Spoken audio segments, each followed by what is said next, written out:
سلام عرض ادب خدمت شما. من از طریق پیامک مطلب برام اومد، تازه متوجه شدم که شما اقساطی انجام میدید، خدمات دندانپزشکی، و خودم اومدم دیدم و مقایسه کردم با جای دیگه که رفته بودم. یعنی همینجوری هم نیومدم فقط به خاطر اقساطی شما، به خاطر اینکه رفته بودم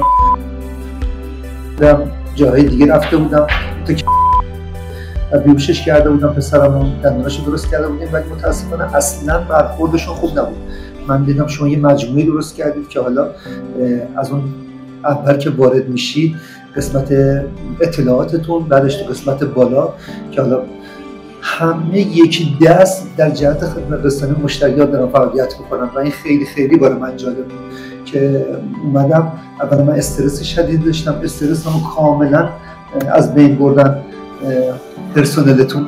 بعدش یه پذیرایی گرم و صمیمی از ما داشتن که من ندیده بودم اصلا، یه آن فکر نمی‌کردم اصلا تو ایرانم، و چیزای دیگه که باعث شد که خیلی رضایت کامل داشته باشم نسبت به مجموعه‌اش. مثلا من اوتیسمه و باید بیهوشش بکنیم. تا حالا 200 دفعه این کارو انجام دادم و به غیر از بیهوشی هم متأسفانه راه دیگه نبود که خب همکارای شما به بهترین نحو ممکن کارو انجام بدن.